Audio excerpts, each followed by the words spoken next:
You're listening to the Sex and Psychology Podcast, the sex ed you never got in school and won't get anywhere else. I am your host, Dr. Justin Lehmiller. I am a social psychologist and research fellow at the Kinsey Institute and author of the book, Tell Me What You Want, The Science of Sexual Desire and How It Can Help You Improve Your Sex Life. In the last episode, we explored what trauma is and how it shapes the way that we think, feel, and connect with others. We talked about how it can show up in our relationships, sometimes in subtle ways, and how it can influence everything from attachment patterns to communication to sexual intimacy. But understanding trauma is just the first step. The bigger question is, what do we do with that insight? How do we start to break trauma response patterns that might be holding us back? And what does it actually look like to build a healthy relationship when one or both partners have a history of trauma? In today's episode, we're going to focus on the path forward.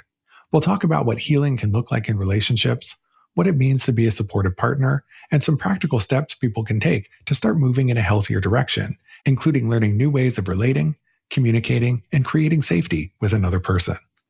I am joined once again by Dr. Heather McIntosh, a psychoanalyst and clinical psychologist, associate professor, and director of the Couple and Family Therapy Clinic at McGill University.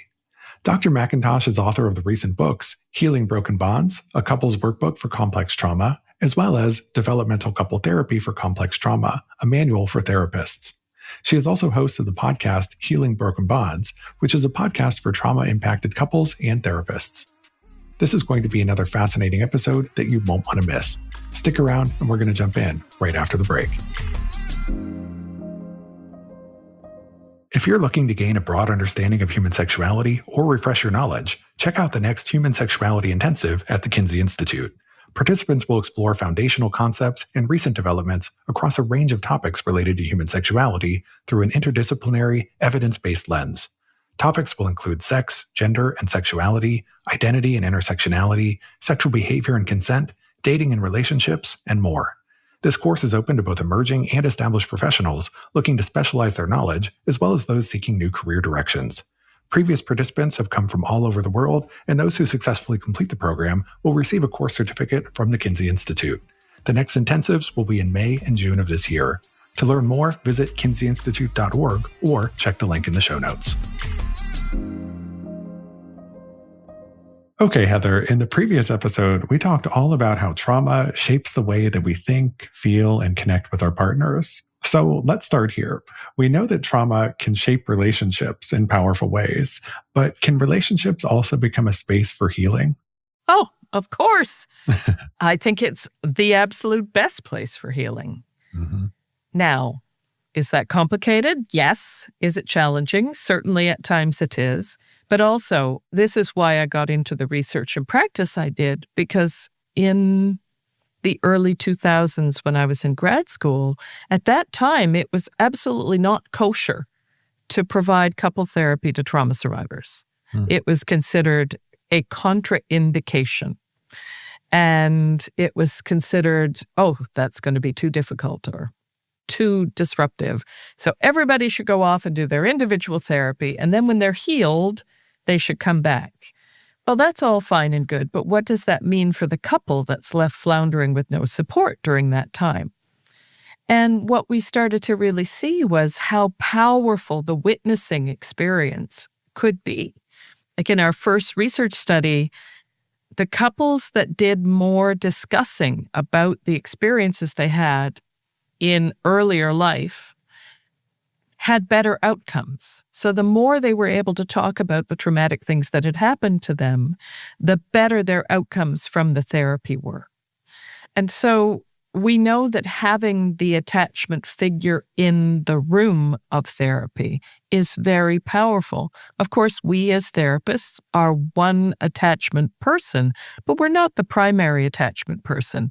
So we're not the one that you're going to be turning to at 3 a.m. when you're waking up from a nightmare. Having that person in the room is so incredibly powerful. Yeah. And that's why I'm a fan of your work. I love what you do in terms of helping couples to work through trauma together, right? And I certainly understand the perspective of sometimes you need to work on yourself first before you can work on the relationship. But other times it can be very helpful to work on the trauma as you're working on the relationship at the same time. So different people might require somewhat different approaches there. Whenever it comes to therapy, there's never a one size fits all answer. Absolutely. And it's tempting to fall into that. Here's the rules, do this. Yep. But my students, their questions are almost always about, but what if this? Like, yeah, you need some guidance in terms of a frame, but then you need to trust yourself that you'll be able to help this couple go where they need to go. So for someone who's starting to recognize that past trauma is affecting their current relationship, that realization sometimes can feel very overwhelming. So where do you even begin?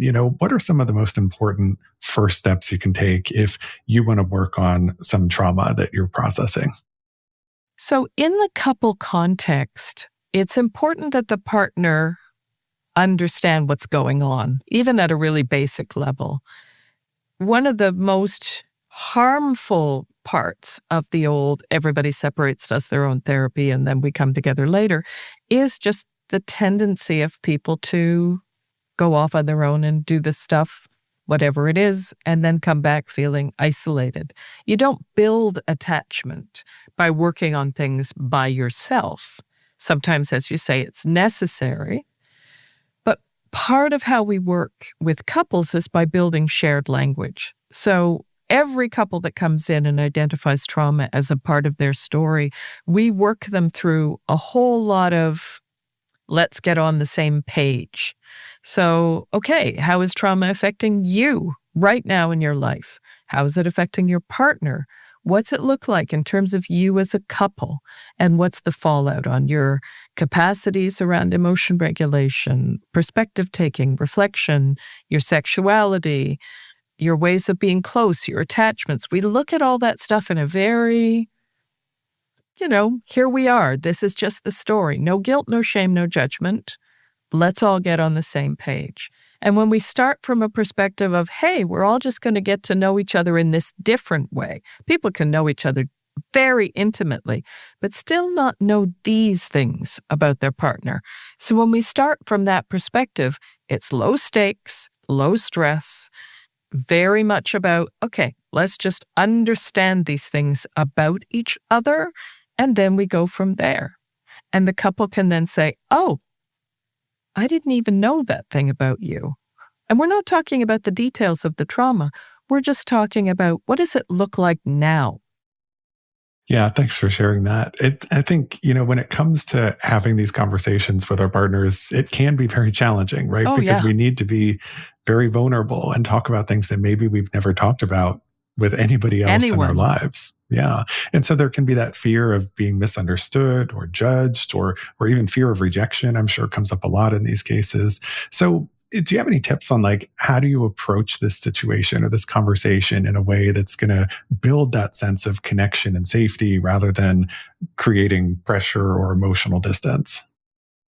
Oh, it's so challenging because there's a bit of mythology out there, right? That open books are the answer. Mm-hmm. But yes and no. I think we do need to be careful and thoughtful about how we open the books. If we just dive straight into the hole and start throwing things out of the hole like, look at this, that can be also not so great. So when couples are working on their own and they don't have a trauma-informed therapist, a workbook like mine can be helpful because it walks them through very specific exercises to do these things with some very specific guidance around how to go slow, how to know when you're ready to go to the next step. But if you're working with a trauma-informed couple therapist, their role will be to help facilitate those conversations so that you're going slow enough. It's not about the what so much as the how.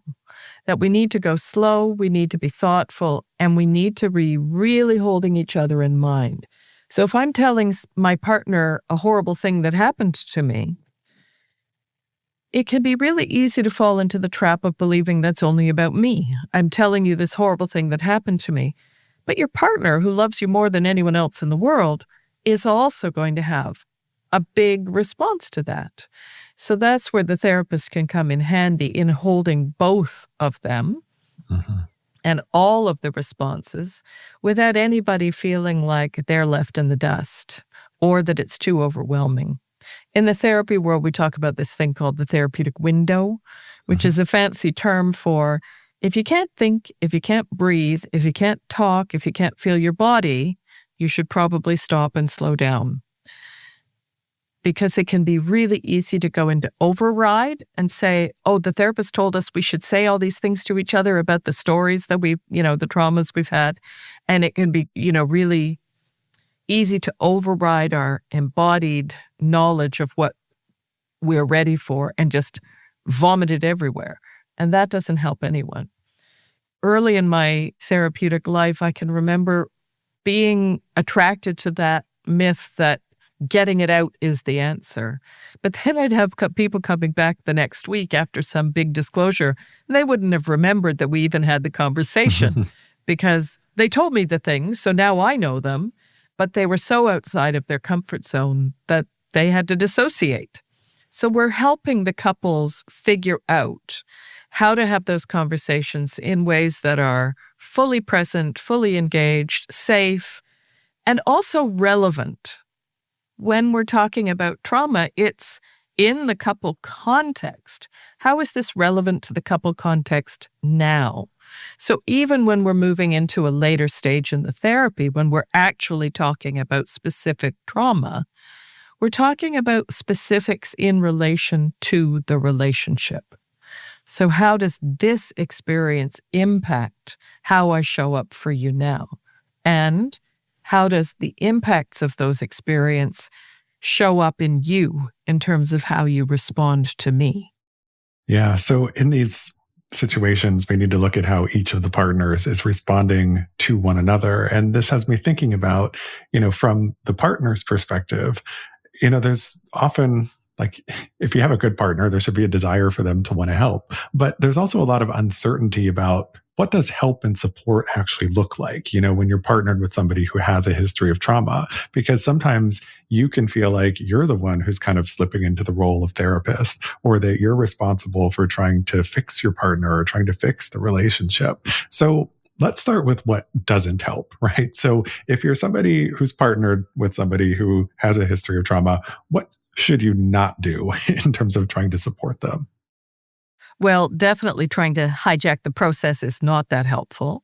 It's wonderful when a partner goes off and reads a book and learns more about trauma. That's great. But if that partner comes home and says, okay, these are the 3 steps that we're going to do right now to make everything better, that's probably not going to help so much. So showing up in the way that your partner needs you to show up requires a lot of empathy, the capacity to reflect on your own stuff and how it relates to your partner, being able to be quiet, and I don't mean that in terms of volume, but in terms of presence, to show up as an old-fashioned term, scaffolding. Sometimes our partners need to borrow our emotion regulation capacities, and so we can be present as they're navigating a new strength in building the capacity to regulate themselves and to co-regulate with us. And so we can loan them our nervous systems for a minute and help them feel more regulated. But we don't ever hijack. It's the same with a child that's developing. If we tie their shoes for them every single time and never allow for frustration to happen, child's never going to learn how to tie their shoes. It's the same with something like co-regulation. If I'm doing all the regulating, then my partner's not building those capacities for themselves. So it's more like maybe I'm doing 75% of the regulating, but you're doing 25%, and over time we get back to 50-50. It's not paternalistic, it's not patronizing, it's present, it's acknowledging, it's cheerleading. There's a lot of cheerleading. And if you have dual trauma couples, which most of my couples that I work with are, it's also about lending each other strengths. So I might really struggle with self-reflection if I'm overwhelmed, but my partner's great at that. And so sometimes she can loan that to me. And maybe I'm really great at managing my emotion regulation, staying in that window, but my partner struggles with under-regulation, getting overwhelmed. So I can loan that to her. So we can borrow from one another's strengths with the goal eventually of coming together in the middle somewhere.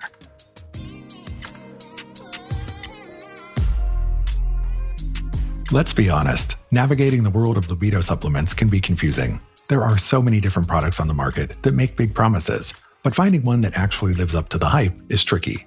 Many of the options out there contain questionable ingredients, they're underdosed, or they're ineffective. But what if there was a libido supplement you could actually trust? Let me introduce you to Drive Boost from VB Health. VB Health has a simple mission, creating supplements that work. Their formula isn't a mystery. It's doctor-formulated, third-party tested for purity and potency, and made here in the USA. VB Health also just dropped a new product I'm excited about called Energy Boost. They have a whole range of supplements to support you both in and out of the bedroom. So if you're ready to ditch the shady stuff and choose a libido supplement that's effective and actually works, it's time to check out Drive Boost. Learn more and get yours at vb.health. Visit vb.health and use code Justin for 10% off, or click the link in the episode description.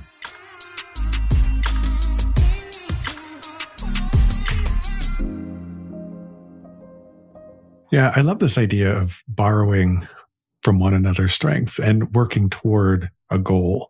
But something that I've seen happen before is that sometimes you'll have a relationship where somebody has a history of trauma and then they start underfunctioning in the relationship. And then every time that this comes up or becomes a point of disagreement, their trauma comes up as a way of justifying why they're underfunctioning or justifying actually harmful behavior that they might be doing. And so how do you balance that line between, having self-compassion and, compassion for your partner, but also taking accountability in terms of working through and moving through this process?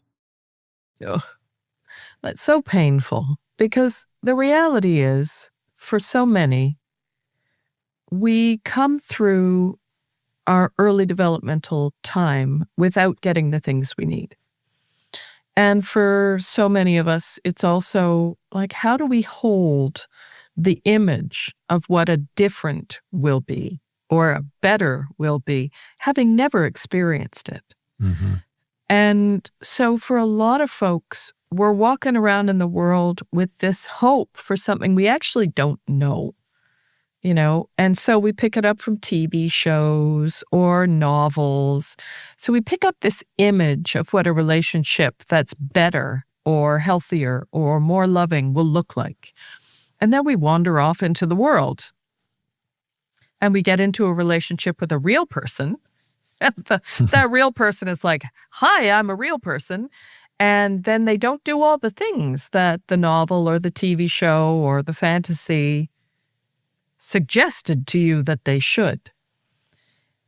And that's when we often come face to face with a level of grief that surpasses anything that should ever be felt by another human being, which looks something like, I never had those needs met. I was never the priority. I was never put first as the person whose concerns and cares should be taken care of by an other. My caregiver never showed up for me with a look of concern and love in their face. And I just wanted that to happen. Because an adult relationship is so different than a relationship with a caregiver. We have to show up 50-50. Maybe it's not always balanced, right? Maybe sometimes you're the one that's on the couch and your partner's making dinner because you're feeling poopy. And at other times they're on the couch because they're feeling yucky and you're making the chicken soup. But it balances out. And when we come from trauma, sometimes we just want to be that person who gets the care and the love and the attachment and all the things. So the grief of knowing that that will never happen can be quite overwhelming. So we hold it, we sit with it, we do all the things of making lots of space for the grief of the thing that will never happen because it didn't happen when it was supposed to happen.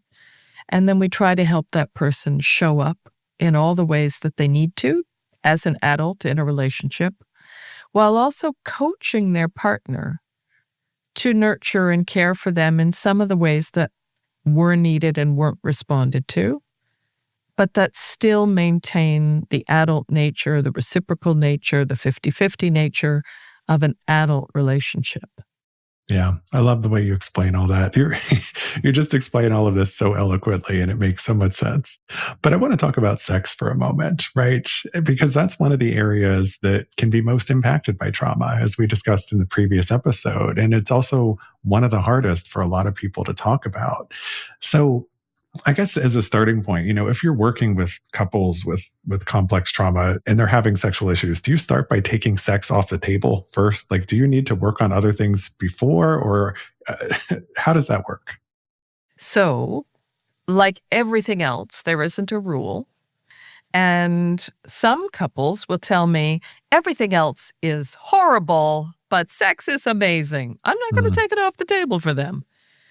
If they're dealing with desire discrepancy and one partner's feeling really intruded upon by the other and it's really triggering their trauma, I might take it off the table.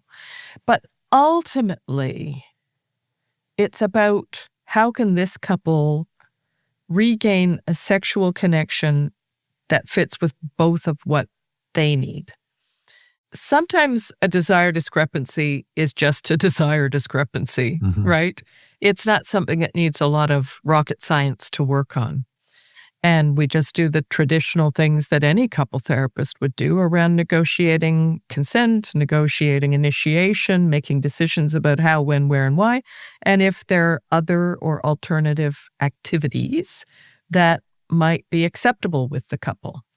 But when we get into the trauma scope of things, the first thing I like to do is really just do an inventory. What are the things that work really well? What are the things that don't work really well? What kind of touch is comfortable, happy, pleasurable? What kind of touch feels triggering and scary? I ask the couple to make an inventory of triggers, if there are sexual triggers, to really look them straight in the eye and to, when they're ready, talk to their partner about them. And then we take those triggers apart piece by piece, sometimes through processing the traumatic memory that's attached to them, sometimes by helping the partner mentalize, like to reflect on, oh, that's why she doesn't like this. Is that a game changer? Nah, I'll just do it this way, whatever it might be. So we start by doing an inventory, because I think sometimes things feel so chaotic and overwhelming that the word sex just becomes a trigger for everybody. Yeah. And so slowing it down, looking it in the eye, actually look at all these, column one. There's some great stuff going on here around touch, connection, closeness. Column two, maybe some more difficulties that we need to address, but we can take it apart bit by bit. So try to make it a little more manageable at the beginning. And so for some couples, it really is, let's not worry about the body parts touching in whatever way. It's about just finding some comfortable touch. Yeah, as you were saying all of that, I was thinking about how sex is triggering in and of itself for so many couples. And it's because sex often only comes up when there's a problem, right? And so when it comes up, it's something that, activates the nervous system. People start to, get in that fight or flight state. The anxiety is already kicked in. And so that just makes every conversation about sex this really high stakes thing. And so if you're taking that anxiety and then you're coupling it with trauma, that can make sex this really big, difficult topic to discuss and address in relationships. Absolutely. And it's about our deepest nakedness. There are lots of parts of our relational life that can trigger us, that can make us feel overwhelmed, all the things. But there's something about the nakedness, both literal and figurative, of what it is to be in a sexual body with another person that brings up all of the vulnerability, the attachment, anxiety, the fearfulness, and how trauma can be embedded and experienced in our bodies. It's all right there. So I'm curious, do you use Sensate Focus much in your practice with trauma survivors? Because, I know it's often recommended as part of different sex therapy programs as a way of building intimacy and connection. So is it something that often comes up, or what do you think? It does regularly come up as a way of introducing touch and saying, hey, low stakes. Find a body part that you would like to have touched 5 minutes. Touch it. Like, not complicated. Yeah, so it does often come up that I will prescribe a teeny tiny little window of touch, like a Sensate Focus exercise. And over time, we try to expand that window. And, this isn't even going into conversations around folks who are, as they're healing, coming into an awareness of themselves as otherly gendered or otherly sexual. Like, I work with couples where, as they're healing, one realizes, oh, I think I might be asexual. I've never moved forward sexually. I've always been passive recipient of sex. And as I move more into my being, I realize, oh, I'm not sure where I am on that continuum. So sometimes we have to renegotiate, or someone comes out as bi or pansexual. Okay, we need to renegotiate the parameters of the sexual relationship, knowing that healing is a thing that opens our minds and bodies to different ways of being and feeling in the world. And so sometimes there can be some surprises. Yeah, and it's not that trauma itself is changing your sexuality or your gender. It was that maybe prior, because you had this traumatic experience, that constrained you or limited you in terms of the way that you approached sex or the way that you expressed yourself. Like, as you were describing sex as being something that happens to you or that you do, as opposed to something that springs from an authentic place of, this is something I want to do. And so it can help in the process of dealing with trauma to change your self-perception, because you're finally starting to understand things on your own terms for the first time in your life. Yeah. And so awakening yourself to an alive sexuality might mean making some changes. And when partners are like, hey, okay, I can roll with that, then it works. And sometimes it doesn't, and that's okay. Now, healing from trauma is something, as we said, doesn't have one size fits all answers, and it isn't always linear either, right? And sometimes there might be setbacks along the way. So I just wondered if you could talk briefly about, how to approach this with a realistic mindset, where if a setback happens, that doesn't mean that you've lost all your progress and you're back at square one. No, that's so important. And I think the more we heal, the more setbacks we will have. It's part of the process. When we're locked down super tight because we're just walking in the world trying to survive, take a breath, eat a sandwich, doing our thing, we can look like we're very consistent, but we're consistently locked down. And we start to try to take the locks off the cupboard in which our whole selves have been stuffed. When we try to take those locks off, there's going to be arms and feet and all sorts of things punching out of that cupboard. And so there will be times when things feel really freaking awful. Or there will be times where, I'll have someone who comes in and they've been working on some trauma stuff for years, and then boof, all of a sudden this big whack of flashback shows up and they're like, I thought this was done. And you take a look, oh, well, but you took some of these risks with your partner for the first time. Like, you opened up this part of yourself to them. Of course, that would open up another cupboard. We just need to think that it's a lifelong process. And there will be times where you feel like, hey, I got this thing. I'm doing great. And there will be other times when you think, I am a massive pile of poop. Everything is everywhere. I don't know what I'm doing. And that is a normal part of the process. Yep. We just have to embrace the process. Trust the process. Trust. It's hard to trust something when you don't know what the other side looks like. Yep. And your therapist can say all sorts of things to you, but do I trust you?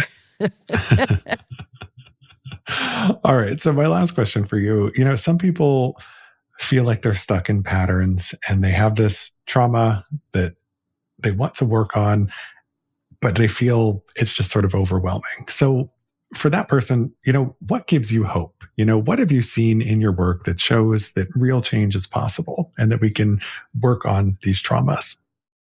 It's again like the trust. I can say so many things, but until you have experienced your own version, it's hard to trust or believe what, some old dyke says. But I have seen I guess I've been at this for over 20 years. I've seen some transformations that would knock your socks off. I've seen people take risks and feel like everything is falling apart and then come into themselves in ways that, are just so incredibly beautiful and remarkable. Mm-hmm. And I've seen people be so terrified of taking the risks that they quit, that they run away because it's just too much. And I always tell my students, this is a relay race. You may not see someone to the end of the race, but each little piece, each part of that journey is important. So if all you can tolerate right now is listening to this podcast and managing how anxious it makes you to think about, then that's a piece of this journey that you're not going to be the same tomorrow than you were today. Yeah. So people do change. It's remarkable, but it's also really hard. And no one's going to pretend that it isn't, but it's so much better on the other side. Yes. Thank you so much for sharing that. And thank you just so much for being here and having these important conversations. I really appreciate it. Can you please tell my listeners where they can go to learn more about you and your work? I would love to if I knew, but both of my books can be found on Amazon. So Healing Broken Bonds, a couple's workbook for complex trauma, and for therapists, Developmental Couple Therapy for Complex Trauma, a therapist manual. Both of those are on Amazon. And my podcast, Healing Broken Bonds, is on all the places that podcasts are. And we talk to couples about their journeys through trauma and how they have come to different places together. Well, great. I'll be sure to include links to all of that in the show notes. Thank you again so much for your time. I really appreciate having you here. Thank you so much.